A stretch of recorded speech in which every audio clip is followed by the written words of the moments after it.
अस्सलाम वालेकुम स्टूडेंट्स। तो मैं हूं आपका टीचर ज़ुबैर। स्टार्ट करते हैं अपना आज के लेसन। आज हम करने जा रहे हैं एक्सरसाइज 4B। और एक्सरसाइज 4B स्टार्ट करने से पहले कुछ इंपॉर्टेंट जो हैं कॉन्सेप्ट्स हैं रिलेटेड टू एक्सरसाइज, ठीक है, वो मैं आपसे डिस्कस करूंगा, ठीक है।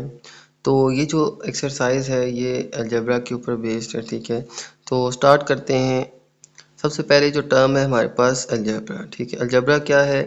It's a branch of mathematics. ये मैथमेटिक्स की एक ब्रांच है, ठीक है। ये वर्ड अलजेब्रा जो है ये एक अरबी ज़बान का लफ्ज़ है, ठीक है। अलजब्र से ये लिया गया, ठीक है। अलजब्र एक अरबी ज़बान का लफ्ज़ है, ठीक है, जिसका मतलब है रिस्टोरेशन, बहाली, ठीक है। तो ये एक अरेबिक वर्ड से लफ्ज़ लिया गया, ठीक है, अलजब्रा।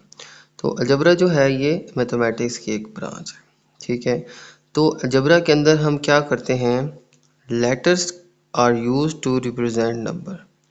अलजब्रा के अंदर जो है हम नंबर्स को लेटर्स के ज़रिए रिप्रेजेंट करते हैं, ठीक है। और ये जो लेटर्स हैं these letter are known as variables. इन लेटर्स को हम वेरिएबल्स कहते हैं। यानी नॉर्मल मैथ के अंदर जो है हम नंबर्स यूज़ करते हैं, ठीक है, लेकिन इसके अंदर हम नंबर्स को लेटर्स से रिप्रेजेंट करते हैं, ठीक है। और ये लेटर्स हमारे वेरिएबल्स कहलाते हैं, ठीक है। जैसे यहाँ पे x y z a b c p q, कोई भी आप इंग्लिश का अल्फ़ाबेट यूज़ कर सकते हैं एज आ वेरिएबल, ठीक है। तो अलजब्रा के अंदर हम नंबर्स को लेटर से रिप्रेजेंट करते हैं, ठीक है। और ये लेटर्स हमारे वेरिएबल्स कहलाते हैं, ठीक है। कोई भी आप इंग्लिश के अल्फ़ाबेट ले सकते हैं, x y z a b c and so on, ठीक है। तो ए से लेके जी तक कोई भी आप alphabet as a variable represent कर सकते हैं, ठीक है। ओके।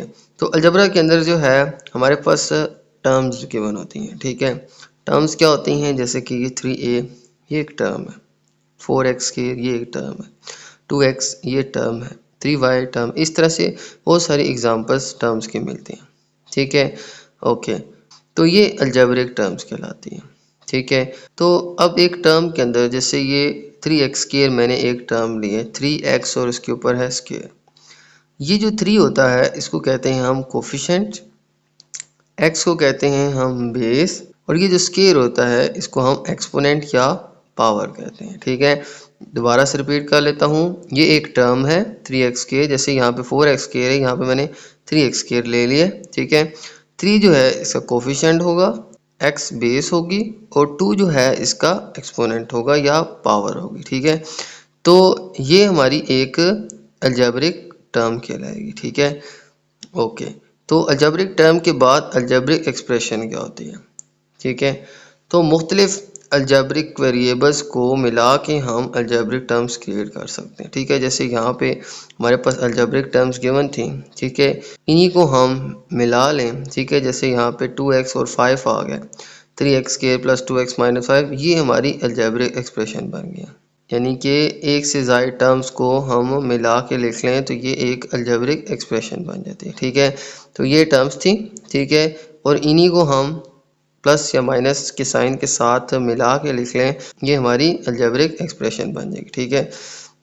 तो अलजेब्रिक एक्सप्रेशन के हमारे पास मल्टीपल टर्म्स होती हैं, ठीक है। और इन टर्म्स के अंदर जो है ये हमारे प्लस माइनस मल्टीप्लाई डिवाइड ये ऑपरेशंस पाए जाते हैं, ठीक है। जैसे यहाँ पे 2x से मल्टीप्लाई हो रहा है और ये 2x 5 के साथ प्लस हो रहा है, ठीक है। तो इस तरह से हमारे प्लस माइनस डिवाइड और इस तरह के ऑपरेशंस इस अलजेब्रिक एक्सप्रेशन के अंदर पाई जाती हैं, ठीक है। सबसे पहले मैंने बताया कि अलजबरा जो है ये अलजब्र के लफ्ज़ से लिया गया है, ठीक है, जिसका मतलब है रिस्टोरेशन, ठीक है। अलजबरा के अंदर हम नंबर्स को लेटर से रिप्रेजेंट करते हैं, ठीक है। इन लेटर्स को नंबर्स को वेरिएबल्स कहते हैं, जैसे x y z a b c and so on. Algebraic terms कुछ इस तरह से होती हैं, जैसे 3a 4x के 2x 3y, ठीक है, एंड सो ऑन।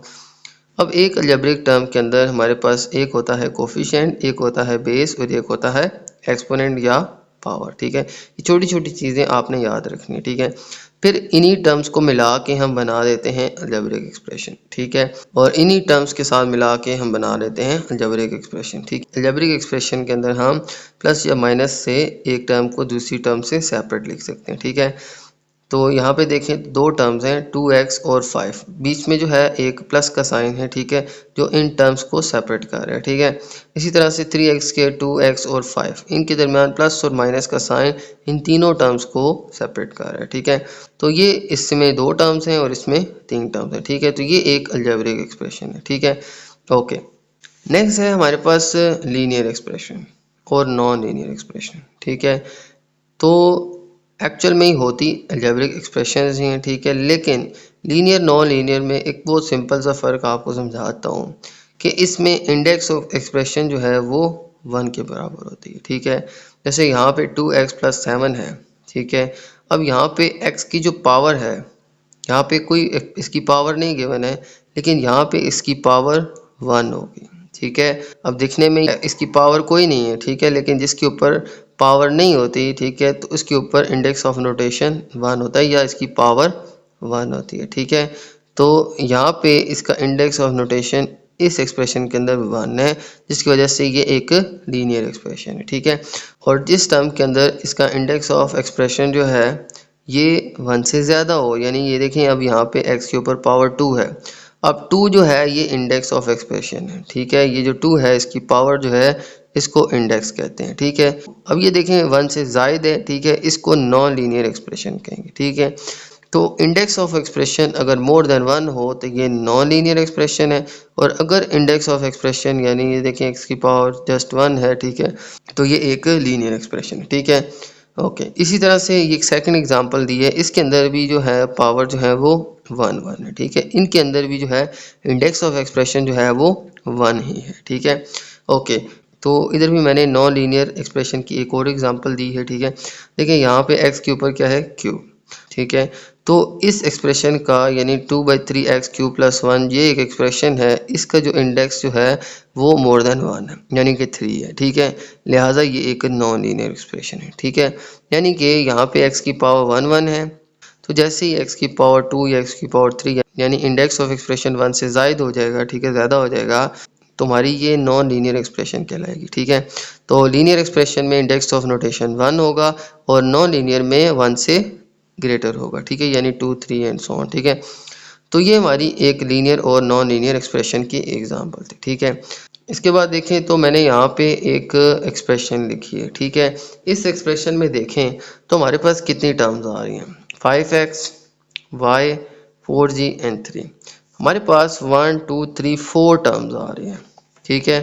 तो इसके अंदर मैंने थोड़ी सी इसकी एक्सप्लेनेशन लिख ली है कि इसके अंदर हमारे पास 4 टर्म्स हैं। 5x ये एक टर्म है, y एक और टर्म है, फिर 4g ये भी एक टर्म है और 3 ये भी एक टर्म है, ठीक है। जिसके साथ माइनस का साइन होगा ये भी इस टर्म के अंदर इंक्लूड होगा, ठीक है, ये याद रखिएगा।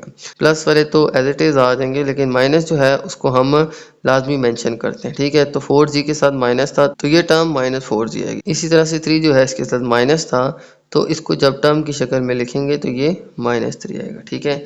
इसके अंदर 4 टर्म्स हैं, 5x + y -4g -3 and so on, ठीक है। अब इसके बाद देखें इसमें वेरिएबल कितने हैं, 3 वेरिएबल कौन से हैं जी, x, y और z। मैंने स्टार्ट में बताया था वेरिएबल जो है, ठीक है, ये वेरिएबल जो हैं ये किसी भी नंबर को रिप्रेजेंट कर रहे होते हैं, ठीक है। इनकी वैल्यू हम कोई भी पुट कर सकते हैं, ठीक है। जैसे यहाँ पे ये x है और y और z ये 3 वेरिएबल्स हैं। अब वेरिएबल किसको कहते हैं, वेरिएबल का मतलब है ऐसी वैल्यू जो चेंज हो सके, ठीक है, यानी जिसकी वैल्यू हम तब्दील कर सकते। जैसे यहाँ पे मैं एक टर्म ले लेता हूँ 5x, ठीक है। अब देखें x एक वेरिएबल है, यानी कि ये तब्दील हो सकता है। मैं इसकी वैल्यू अगर 1 पुट कर दूं तो ये 5 1 5 आ जाएगा। अब मैं इसकी वैल्यू चेंज कर देता हूँ, मैं कहता हूँ जी x की वैल्यू अब हमारे पास 2 आ गई, तो 5 2 क्या हो जाएगा, 10 हो जाएगा। देखें ये चेंज हो रही है इसकी वैल्यू। फिर मैं कहता हूँ कि x की वैल्यू अब 3 है, तो 5 3 15। अब देखें x की वैल्यू बार बार चेंज हो रही है, यानी कि x जो है ये एक वेरिएबल है, इसकी वैल्यू हम वेरी यानी तब्दील कर सकते हैं, ठीक है। तो इसी तरह से y भी एक वेरिएबल है, z भी एक वेरिएबल है, z की, y की, x की कोई भी वैल्यू हम पुट कर सकते हैं, इनकी वैल्यू तब्दील हो सकती है, ठीक है। तो इनको वेरिएबल्स कहेंगे।